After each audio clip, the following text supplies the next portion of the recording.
This is Jonathan Agatha for Pro Boxing Fans, joined by journalist Dan Rafael, who has just touched down in Las Vegas a couple of hours ago ahead of a huge fight, Gervonta Davis, Ryan Garcia. Dan, just give us an idea of the atmosphere that you've landed into in Vegas. It feels like a massive fight week.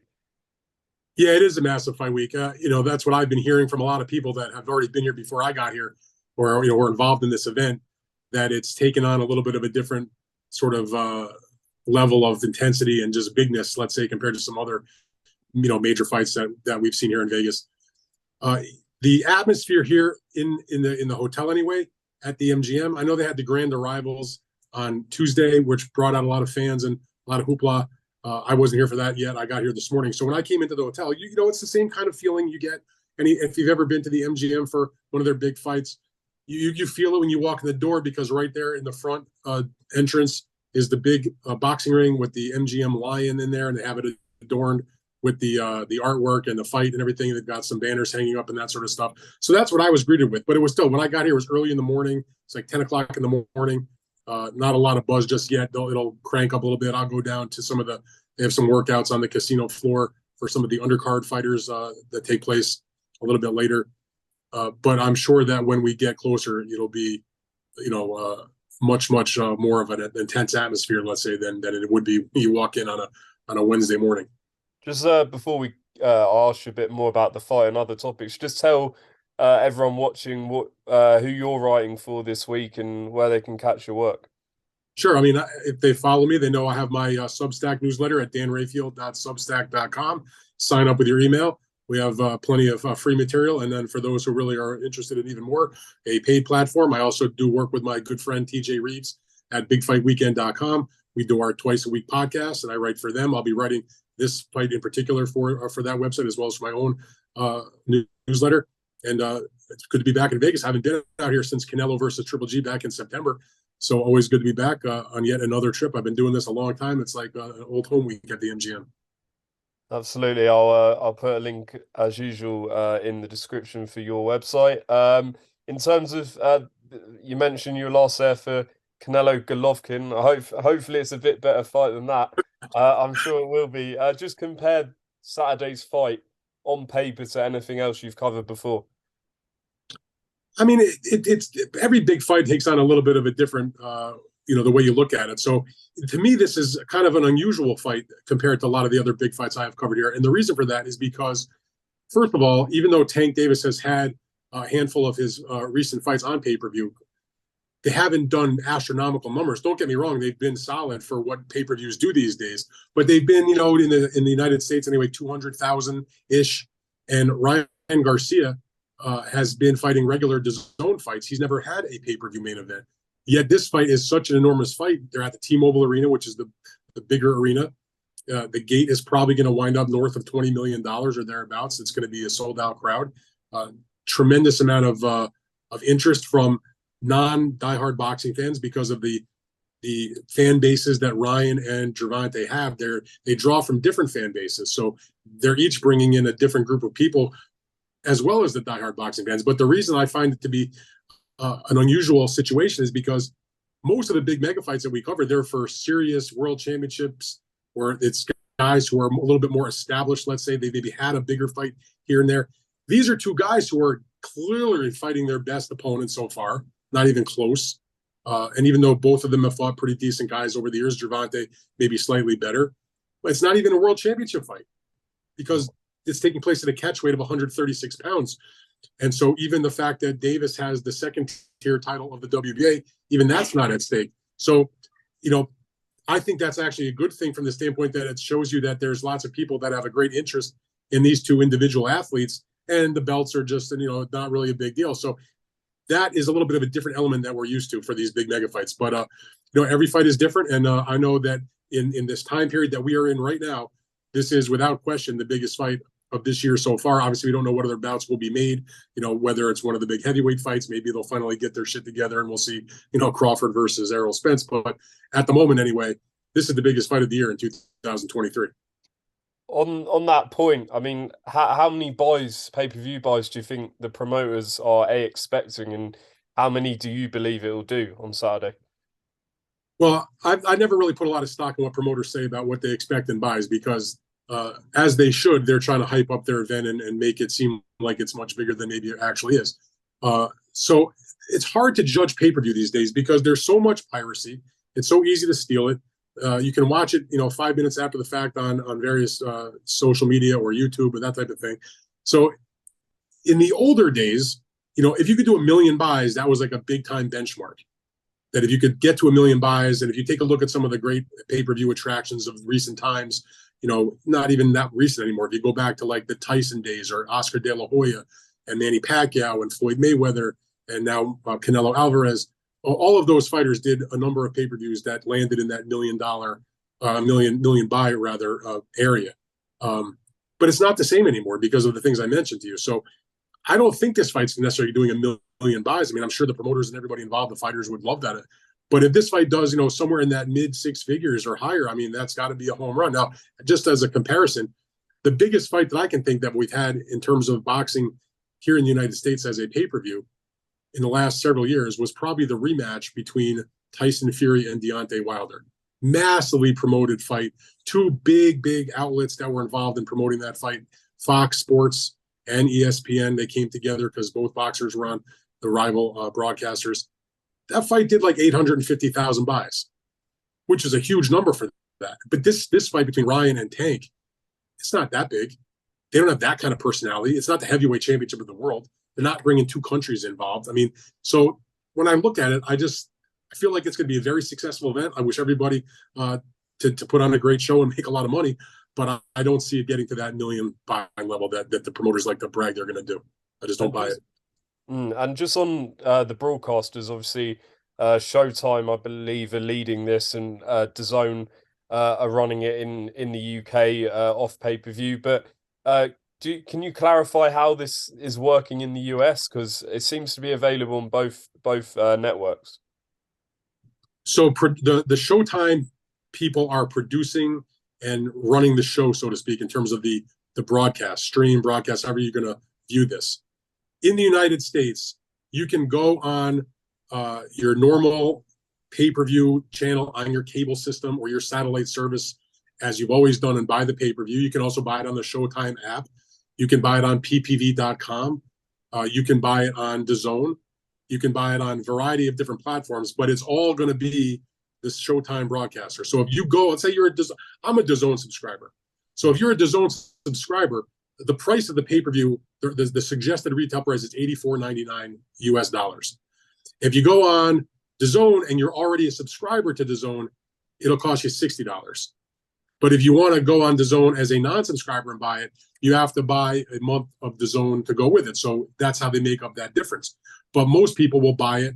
If they buy it, will be the $85. But again, you can buy it on all the various platforms, but you're going to see the same broadcast. You're going to see the Showtime broadcasters. You're going to see Mauro Ranallo and Al Bernstein and Brian Custer hosting, and the same folks you're used to seeing. Jim Gray doing the interviews, Jimmy Lennon as the ring announcer, probably Abner Morris as the analyst, etc. So, in one sense, it's good because you're able to have it sold in a variety of different platforms, as opposed to just one. And figure everybody has at least one of those platforms I just mentioned if they're following boxing in any way, shape, or form. And just, I'm sure you've spoken to people involved in the fight. What's your understanding on a rematch if Ryan wins and how it'll be distributed? I mean, to the best of my knowledge, if Ryan Garcia wins the fight, Tank Davis has the option for a rematch. The same way as if Tank wins, Ryan has the option for a rematch. But that in the case of if Ryan is the winner and there is a rematch, it would the control of the event, if you will, my understanding would cede to DAZN. That Tank and his team and PBC and Tank as the so-called A side, they got their way on fight one. And if it is a rematch, that the second fight would be probably pay-per-view wise would be handled by DAZN. Now, whether that could change between now and a potential rematch, who knows? But that's my understanding as we stand today. Got you. Moving on to let's get through the first fight first. Yeah, let's see them in the ring. Let's move on to what happened in the UK on Saturday. A big shock for most people here. Joe Joyce losing to Zhilei Zhang. What did you make of the fight? I thought that it looked like Joe never understood that he was fighting a left-handed fighter, to be quite frank. Uh, Joe's a really good heavyweight, and Zhang showed himself in my mind to be better than I think a lot of people, myself included, thought he was. But the result did rather surprise me because Joe just could not escape from a left hand at all. And for a guy with the kind of amateur experience that he has, as well as professional experience against quality opponents, it was kind of surprising that he just had no answer whatsoever. There was no instruction about how to get away from the left hand. He just couldn't do it. And it wasn't like Zhang, hit him on the chin and knocked him out cold or dropped him 10 times or anything like that. He lost because the left hand kept finding his right eye. And by the time the fight was stopped, his eye was closed and he couldn't see. And the doctor had no choice but to tell the ref to call it a day. So I don't think Joe Joyce is by any means a done fighter, like some people suggest. I kind of get pissed off when you have all these people, they make such an emotional reaction to one fight. Oh, Joe lost. He looked terrible. He got beat up. His eye got swelled up. He got stopped by this opponent, and he should retire. Everybody's calm down. But what he does need to do is, if he's ever going to fight another left-hander, or if he does exercise his right to a rematch, you better go back and watch the tape and figure out what to do against a left hand, because that was the only thing that was the problem. It wasn't like he didn't compete. He landed a lot of shots. He was very active and busy, like he always is. Zhang obviously threw far fewer punches, but that wasn't a surprise because they basically both fought the way they always fight. Zhang is an economical kind of puncher, doesn't really waste a lot of punches, and Joe is a much more active fighter in terms of as a heavyweight, throwing something like 80 punches around, which is on the high end. But yeah, go to school on left-handed fighters or don't take the rematch, because if you do, it'll happen again. And how much do you read into some of the narrative about he came in, I believe, a stone lighter than the Joseph Parker fight? How much did that affect the overall outcome? Well, certainly if you're a heavyweight like Joe Joyce and you're coming into your next fight 15 pounds lighter than you were for your previous fight, that's not an accident. Unless he caught a tapeworm, and was losing weight, that's not an accident. So it seemed, and I haven't had a chance to ask Joe about this, but it would seem to me as an observer and with experience that the idea was, let's lose a little bit of weight to be a little faster, to use our better movement, and to against a slow lumbering opponent. I mean, as slow as Joe is, Zhang is not a very fast fighter either. So, but I didn't understand that if you lost 15 pounds, you're not going in the ring to try to box against this guy. That's not Joe Joyce's game. I mean, he could theoretically win a decision, but your game is to go in there and impose yourself, to beat the guy up, to land your shots and get him out of there. So I think they maybe made a miscalculation and thought maybe if we lose a few pounds, that we'll be a little quicker on our feet, a little lighter on our feet, and that'll help us rack up some points. But to me, watching Joe Joyce's entire professional career and having seen many of Zhang's fight over the years, that just seemed like an illogical viewpoint in my mind, because that's not how you're going to beat a guy like Zhang. You're going to go in there and do what you do, which is stand in his chest and slug it out, and whoever lands the biggest, better punches is going to win the fight. And then just lastly on Joyce, Eddie Hearn was asked about the fight, and he doesn't feel that Joyce is at the elite level and feels Joshua would have beaten him quite comfortably. What would you expect Eddie Hearn to say? Yeah, obviously he promotes That's Joshua.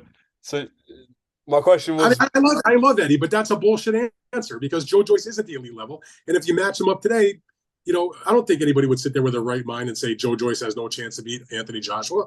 I think, quite frankly, a lot of people would, of the style matchup, I think a lot of people would pick Anthony Joshua to lose against Joe Joyce. So, I love Eddie, all due respect to him, but that's Eddie being Eddie, because and by the way, he should stick up for his guys. He should advocate for his guys. He should talk shit to try to land big fights for his guys. That's his job. But that doesn't mean that we have to believe it. He does his thing and we do our thing. So to suggest that Joe Joyce, because he got stopped the way he did, is no longer at an elite level, what does that say about Anthony Joshua, who got knocked out by Andy Ruiz, who lost to Alexander Usyk twice, et cetera, et cetera? So, I mean, which is it? And again, I'm not saying Anthony Joshua was not at an elite level either. I think they're both still among the best heavyweights in boxing. And, I'd love to see them fight each other, even if they have come off losses or in Joshua's case, a pedestrian victory. hmm. And then just to finish off, I'm sure you would have seen all the rumors discussion in the last week about a heavyweight tournament, so to speak, in Saudi Arabia in December. I believe it was Simon Jordan from TalkSport who said it was possible and things like that. What are you hearing in regard to this? if you, because I know Deontay Wilder's been mentioned. You obviously speak to Shelley Finkel and things like that. Is this true in your view? First of all, I'll believe anything like that when I see it. It's hard enough to put on one big mega heavyweight fight. The idea of putting on multiple big mega heavyweight fights under the same sort of umbrella is even more complicated. So I saw those reports and it was intriguing, and it certainly would be great if it could happen. But I did call Shelley Finkel because Wilder was prominently mentioned as one of the folks that might be partaking. And he said to me, we're always talking about different events and different fights. And, if there's money in the Middle East of doing a fight there, but he said to me, and this is a couple of days ago, I spoke to him about it specifically because I called him just about that. And we had a 10 or 15-minute conversation about it. And he said to me, 100%, there's been, even if we do a fight there, we're not anywhere down the road on it. It's all about listening and seeing what's available, what the offer is, or what offer would come. But the word tournament has never been mentioned, he said. Now, that's not to say that folks there who are trying to make this have not approached others about an involvement in some so-called tournament. But as far as Shelley Finkel said to me, as it relates to his fighter, Deontay Wilder, the notion of a tournament has never been mentioned to him, he said. So when he saw those reports, which he did, and I quote Shelley Finkel, news to me. So I've known Shelley Finkel for almost 25 years, and I have never had a reason to believe that he lied to me. Now, I know lots of people in boxing may say, they may not tell you may not tell you what the whole truth. My deal, so to speak, with Shelley for all the many years that I've known him, I go back to early 2000 with him in the Mike Tyson days. I may not be able to tell you certain things, and if I can't, I'm just going to say I can't talk about it or I don't want to talk about it. And that's the way we've always handled our relationship. I've had a very forthright and professional relationship with Shelley for a long time, and when he says to me on the phone, not in a manner off the record, he says that relates to a tournament as they've been writing about and talking about. Never heard the word, never even the concept has been broached to our team. I'll take him at his word. Well, yeah, I mean, can't get any clearer than that. I mean, it is just final point on this. It is a bit strange that the WBC had ordered Wilder Ruiz, and then that's kind of gone quiet. Also, Joshua had said he's no longer fighting in July, or he's fighting in December. So it does feel a bit strange. I mean, what do you think is going to happen It with? does.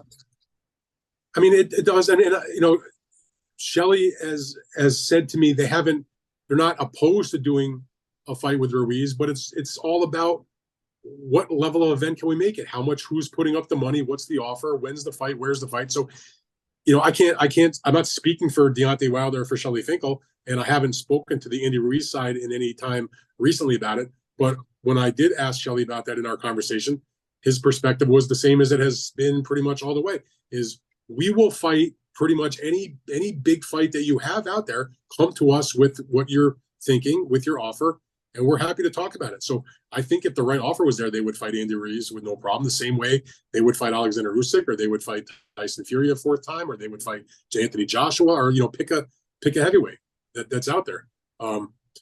They're not closed off to anything, I don't think. And just because the WBC mandated the fight, which is in my mind a very good fight, doesn't mean that both sides have to partake in it or have to go forward with it if they have other opportunities. Now, as it turned out, the fights that they both fought in their last fights were already made when the WBC said, let's make this semifinal eliminator, and then we'll order them in a final eliminator. So Andy won his fight.